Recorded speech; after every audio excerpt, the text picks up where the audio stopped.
You are listening to 88.3 The Sting. I am Olivia McGreevy, and today I am joined by some very special guests, the iconic sister duo, Aly and AJ, or as I like to call them personally, Aly and Slay J. How are you guys? Thank you. That's so funny. Thank you. We will call you Olivia McGreevy. Thank you. That is perfect. Perfect. McGreevy. That was my joke. My joke completely got lost. It's okay. Oh, that was good though. It was really cute. I totally ruined it. It's been a long day. I was like, Aly AJ, Olivia McGreevy. They used to call me that in high school, McGreevy. Really? Oh, it's cute. It's really cute. Really cute. So thank you. So before I get started, I just want to say we are so excited to have you guys today. And I just want to say your music has been a huge part of my life. I've had so many amazing memories. You guys were my first concert when I was 6 at the Insomnia Attic Tour. Really? Yes, the day before my first day of first grade. Oh and my God. Sweet. Yes, my sister and I love you guys. We bond over your music. So we've followed your journey through all of this. Whenever you release something, we were like, we got to get people to listen to this. We love them. So we were so excited when you released 10 Years in Sanctuary. We were so excited, and we got to see you on both of those tours. So it was really cool. Wow. And what was really ironic was when we saw you at the Sanctuary tour, it was the day before my last day of high school. So it really came full circle. Wow, it fully did. Oh my gosh. Now I'm 19, I'm in college, and I'm interviewing you guys.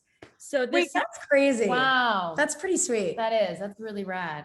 This is really cool. So this means a lot to me that you guys took the time to speak with me today. This is very cool. Well, thanks for having us. You're welcome. Thank you. So I just wanted to ask, obviously you guys have been in the industry for a very long time, and you guys have always been very strong female role models. So who are some of your inspirations and role models? I think we're lucky that we had each other, honestly. Yeah, it sounds corny, but Aly has been my role model, and I think vice versa. I think, age is kind of something that's inconsequential. It's like when you have a sibling and you're really close to someone that's the same sex and you can just totally just vibe with, I think having that counterpart is so important for our industry. And also just stability. Aly is a huge part of my mental health stability. I mean, I go to her when I'm anxious or when I'm depressed or down. She's very much my therapy in a way. And I think when we write together, it's a way of us also coming to terms with things that we don't talk about, but we get to sing about. And we can talk about it through our music together. Yeah. And so our music's kind of therapeutic in that way, but I think each other has been, the role model aspect has really come from each other. Also, Nancy Wilson of Heart has been a huge mentor to us. She's a dear friend and collaborator, and she actually was able to lend her talents to the song Listen. And, she's someone that we've gone to for advice and just encouragement, at times when we've been kind of low or we've just struggled, in terms of trying to find our voice as an artist. And I just remember the conversations that we've had with her and, the kind of hardships that her and Anne went through coming up as young women in the rock world. And they really, helped open doors for artists like AJ and I, and for so many other female artists as well. Cool. Well, let's talk about your new music. You have so much going on. That's so exciting. I was so excited for you guys to release or announce your new album. I've been practicing all morning. Let's see if I can get this out right. A touch of the beat gets you up on your feet, gets you out and into the sun. Perfect. Nice. Nailed it. I was excited because I'm a part of the Sanctuary. So I kind of got the inside scoop. I was like, ooh. You got it the day before, the morning of when we started to announce. That's awesome. Yes.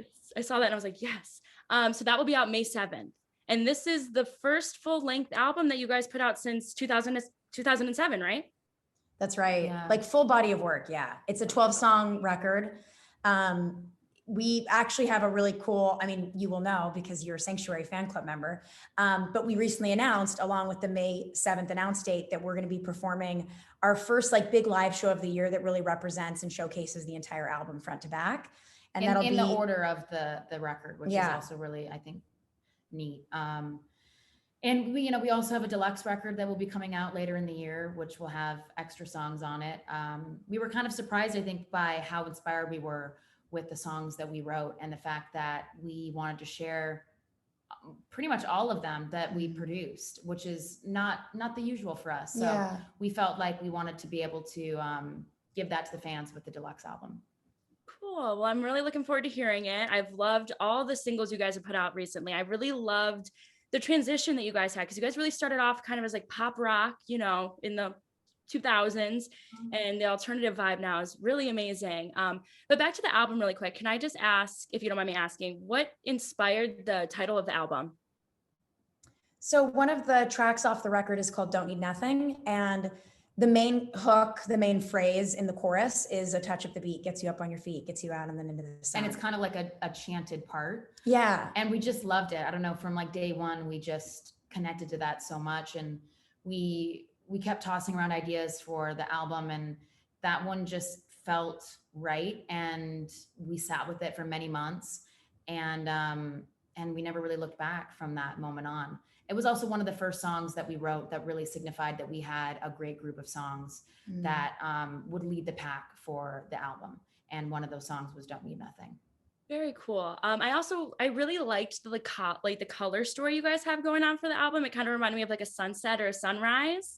So I thought that was really cool. Thanks. Yeah, we worked with this incredible artist, Jimmy Terrell, who helped do the design of the album cover. Funny enough, the actual image that he worked off of was like a kind of a BTS image that was taken at the very end of a photo shoot that we had. That my husband just ended up snapping off a couple images. I don't know if he maybe using the contacts, or was I think he was. Yeah. And we were just out at the beach, and when we got the film back, both AJ and I really gravitated towards that image because we just loved that it looked like we were enjoying a moment, and that someone had just kind of accidentally captured something. And we just liked that it didn't feel staged or planned or anything. And we gave that image to Jimmy, and then he really worked his magic on all the colors, and we kind of gave him a feel for what we were looking for, but he really delivered with the album cover. We're super, super thrilled with it. Cool. So like we said before the pandemic, you guys were able to hit the road with both of your EPs. And like you said, you have a virtual concert going on to coincide with the release of your album. What can fans expect to see there? We start band rehearsals this weekend, which is really exciting. Which is wild. But it'll be a full show. It'll probably be the most produced show that anyone has ever seen. I think it'll feel, or what we're hoping is it'll feel kind of like a music doc. Something that feels like it was made for film, but is a virtual concert. Yeah. And it'll kind of lead the pack as to what we plan on doing live next year when we're actually on a tour. So it's kind of a one-night event, but we're tagging on another day. So May 8th, we're going to do a virtual meet and greet for Looped with our fans, and kind of just have just a sit down conversation with any fan who's joined the meet and greet, and talk about the record, give them insights into the track listing, the production, the mixing process, and we'll be with our producer. Yeah. So he'll be able to answer questions along with us, which I think actually will be really entertaining. So it's a 2-day event that surrounds the album and makes things really feel like a launch and a kickoff, as opposed to, hey, we can't tour, so let's, can't put a show on, but we really can. We can just do it virtually, and we'll play an empty Ace, but it's a dream venue for us. And it'll be interesting to kind of be in an iconic theater like that, but not have it filled up. Yeah, I know. It'll be very interesting, but I'm sure it'll sound amazing. I'm sure it will. I'm excited to watch that. So excited. I'm excited for when you guys are able to tour again in person, to see you guys again, because I know your energy is amazing live. I loved seeing you guys every time. Yeah. So Pretty Places is the newest single off the new album. And you both were very vocal about this being very special to you guys. Do you guys want to talk about that? Yeah. This song we wrote a few years ago, and we ended up doing a heavy rewrite on it back in 2019 in like the early fall. And we just knew that the song was always very special, and we wanted to honor the song by getting the lyrics to a place where we were really proud of them. And that was kind of the only part of the song that was just missing for us. So we got in the studio and we worked with our producer Eve on the song, and we just felt like this track specifically was kind of the backbone of what the album was to us and what we wanted it to sound like, and that it had this kind of Americana feel and a classic timelessness that is unlike any other songs that we've written in the past. And I just love the subject matter of it. I love that it kind of reminds the listener that, you know, you can get up and move and change your life whenever you want to. And the only person that's stopping you really is you. You know, as long as you have your loved one by your side, you know, whether that's a lover or a best friend or a family member, as long as you have the support of that person in your life, like you really can truly do anything. And I think that that's a really beautiful sentiment. That's beautiful. And it takes me a little while to like start to love songs, but the moment I heard the song, it was beautiful. I had chills. I was like this, and I got exactly what you meant, just like having people around you. And it was beautiful. I loved it. So I feel like the generation, and I can attest to this, that grew up with your music, we're very nostalgic, always, you know, going back now, listening to old stuff that we grew up with. And I feel like this is leading people to maybe rediscover your old music or discover your new music. If you guys could like personally like go to each listener and be like, this is who Aly and AJ are now, like with one song, what song would you pick for new people or new and old listeners to listen to? Probably Pretty Places. I think Pretty Places. Yeah. I think it's kind of the perfect example as to where Aly and I are heading and what this record is going to sound like. I think if people want to be introduced to this 12-song album, oh my gosh, what's Aly and AJ going to sound like? What vibe are they giving me? Well, listen to this track, you're going to get it. And I also feel like Pretty Places really sets the bar for our songwriting. You know, we've really perfected our songwriting over the past 5, 6, 7 years. And not to say we're like at the place we want to be forever. We want to grow and grow and grow. But I do think our songwriting has reached a different level. And I think our abilities as vocalists and also just our comfortability on stage, I think it all just helps play into each other. And I really feel that Aly and I have established kind of a kind of Americana grounded, rooted alternative sound that Pretty Places has that I think the rest of the album has. And so that's what I'd want to introduce fans to. Very cool. I also, going back to your old music for a minute, I feel like as your fan base grew up, some of the songs kind of took on some different meanings for you guys and for the fan base. Are there any songs in particular that kind of surprised you by their new meaning, or maybe one that you're like extra proud of the new meaning of?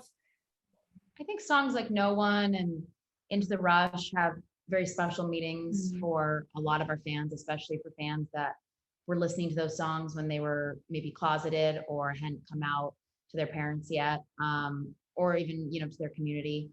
I think that we didn't really know the power that those songs would hold, writing them at the young ages we did. But now looking back on them with the life experience that we have now is really wonderful. And I think that those songs have had a really special journey when it comes to the catalog that we've written. Yeah, I remember, it's funny you say that, those two songs in particular, because I remember when I saw you guys, there was a boy in front of us and you guys had just released Good Love at that time.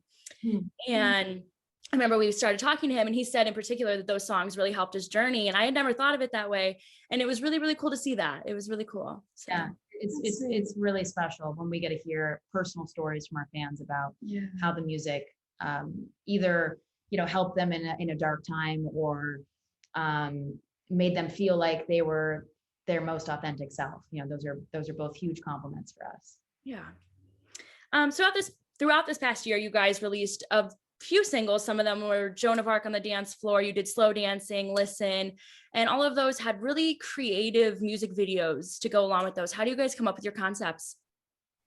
Oh man, a lot of brainstorming. Yeah, it's not easy. It's not my strong suit. I mean, Aly's really good conceptually. It's hard to just kind of put on like the think tank brain and be like, all right, what do our fans want? What are we going to be proud of in 10, 15 years from now, hopefully? You know, we've been doing this for so long that I think it's very clear when Aly and I have an idea that we know we're going to be proud of long term. And I really think that especially during a pandemic, we've made some of the strongest videos yet. I think Attack of Panic, you know, obviously that was right before everything shut down. We went to Berlin for 3 days and just said, all right, we're going to shoot a video with Aly's husband and us too. And it'll be an experience. We have no plan. It was just more about the city and capturing the essence of Berlin. And then we ended up shooting a music video at my house with a backdrop for Joan of Arc. And that was really right before the lockdown ended up happening. And all the rest of the music videos have been born from a collaboration between me and AJ, you know, Steve and my husband, and the other, two female directors that we ended up collaborating on. But it's hard. It's kind of like writing a song. There is no formula for like sitting down and going, all right, and go. It just kind of, I think the more you spend time on it and the more you honor the lyrics and the vibe and what you want to portray visually, you eventually come to some sort of idea collectively, and then it's a matter of executing it. And in a pandemic, that's not easy. So, getting together a really small crew, getting tested, making sure you're outside and distanced and wearing masks leads us to, some setbacks, but it actually ended up kind of benefiting us in the long run. I think we made some beautiful videos based on limited resources. And that ended up being Slow Dancing, an upcoming video that's coming out down the road called Don't Need Nothing. That will also be one that is featured. Those videos, we wouldn't have made in Sandy and Ez outside, had we not had limited resources. So we've just been creative, and, we try not to be too hard on ourselves with concepts. We just kind of go, all right, this one might be a little more lo-fi, this one might be a little more high concept, and how can we implement, the best art? Cool. And in case our listeners don't know, you both come from an acting background. You guys both have worked on projects. Do you feel that helps you guys when you're filming? And do you guys feel like if it helps at all? Yeah, I think that it's made us really comfortable in front of the camera, and also sometimes taking on a bit of a different personality, a different persona at times. I think it definitely helps with our comfortability on stage. AJ and I are able to kind of combat any issue that's happening up there. If there's a technical difficulty, we can kind of talk our way out of it. Yeah, it's kind of like the pros on Broadway who have been doing it for so long that now when something goes wrong, you wouldn't really know. Aly and I have had to kind of make that, like in terms of live performances or even just being on stage or whatever it might be, there might be something that happens and we just have to go pivot, with it. And you have to pivot. And I think being an actor kind of helps us make those quick decisions that we wouldn't be comfortable making if we were just musicians. Mm-hmm. Yeah. So Potential Breakup Song, your 2007 hit, you guys did a re-release of it because of like a popular TikTok trend. Is that something you guys would have done without the push of that? Or do you feel that kind of pushed you guys to release that? I don't think so. I mean, I think that it woke up that song and also made us kind of reevaluate how that song was originally produced and what we would do now with it. And it gave us a great reason to update it. And so, yeah, I mean, honestly, thanks to TikTok, that song now has a second life and has a second explicit life. I thought was amazing. Like you said, something that I really love that you guys did with it was that you made it who you guys are now. You gave it to the fans. You did, we got the explicit version, but you did it in the style of, and stayed true to who you guys are now. And I respect you guys for that. I thought that was really cool. I don't want to change it too much because then I feel like if you start to shift away from the song too dramatically, you lose the whole reason why you loved the song in the first place. So we wanted to be careful about what we took out of the song and what we were adding to the song as well. Very cool. And I also thought it was really funny because I remember listening to it on Radio Disney and they had to like censor die out of it. Like you couldn't even say die, it would have to be cry. Really? Yeah, it would be like, without you, I'm going to cry. And so like my 6-year-old me was like, Mom, why aren't they saying die? And she's like, I don't know. That's so interesting. I don't even remember that, but that doesn't surprise me. No, that makes total sense. Well, now our version would be completely banned on. Right. Also, Radio Disney does not exist anymore. It shut No. down. R.I.P. Yeah. So you, like I said, you guys have the sanctuary for your fans because you guys have a very special relationship, very close relationship with your fans. Do you want to talk a little bit about some of the perks that your fans get for being a part of that? Yeah. It was a really wonderful way for us to connect with our fans and think of, a platform that they could come to that felt like a safe place for them, that they would be able to get, interesting BTS images, early access to tickets, updates, the fact that we were able to share the album cover with the Sanctuary members before it ended up dropping online.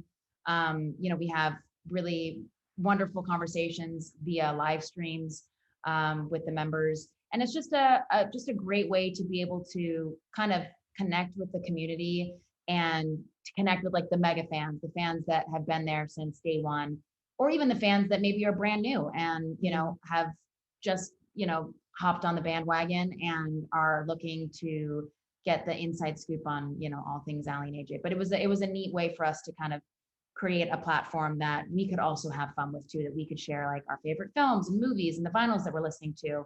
And just, keep our fans in the loop in a different way than we keep them in the loop on Instagram or Twitter. I'm actually curious, because you're a member, do you have anything that you would suggest for Aly and I to make the fan club better or more interesting or more personal, or just ideas for the upcoming year? I really think you guys have done an amazing, what was that? I said not to put you on the spot, Yeah. but I am always curious what members think. I think you guys have done an amazing job. I really love like how the album thing, for example, I think that was a perfect idea for you guys to do. Really felt like we were in the loop, kept us, felt like we had a little secret, I thought that was really cool. And I think you guys do a great thing with like the merch and stuff that you have. I know you have like the Rule shirt out right now. So I think you guys do a really good job. Oh, Thanks. That's Thank you. cool. That's good to know. We will report back to the team with that. Yes, we Yeah, will. with that data. There was no wrong or right answer there. wasn't. That was very sweet. I'm always curious, like what could be improved upon, which we're trying to really nurture that community even more and really dedicate more time to it, because it's so important to us that our fans are treated like goddesses, because they are. Yeah. And I noticed that. And I think that's something that's so unique about you guys, is that you also trust the fans. Like you even said, like, don't spread this, and you trusted us. Yeah. And a lot of people can't do that nowadays. So I think that's a really beautiful thing you guys have. Thank you. Thank you. It just shows also the kind of fans that we have on Sanctuary, the fact that didn't end up leaking and people respected that was an inside scoop that we wanted to share with you guys, but we didn't want it to be out into the world yet. And you guys were very truthful in that. Oh. Well, that is all I have for you guys today. So if you have anything you want to add really quick, if not. Gosh, I mean, I think we kind of hit it We all. covered everything. We're just thrilled for people to be able to enjoy this record and May 7th. and to celebrate with us May 7th. Hopefully they can tune in with the virtual event and with the meet and greet the day after. It's just, it feels like a huge accomplishment for us to be able to finally be here, saying that we have a date, we have the album covered. There is a tour that is in the works for 2022.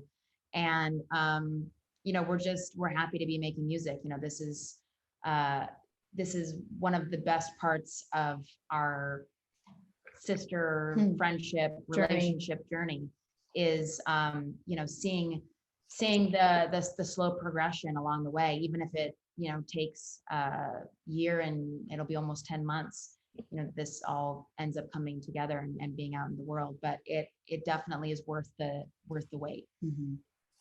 Very cool. I'm so excited. I'm excited, like I said, for you guys to go back out on the road. And you know what, maybe if we can continue this conversation in person someday, that'd be amazing. Yeah, we would love to have you at a show. We'd love to have you backstage at a show. Yes, I would love that. So we'll keep in touch for that. But yeah, so thank you guys so much. Have a great rest of your day. Nice to meet you. Nice to meet you. Bye. Bye. Thanks, guys.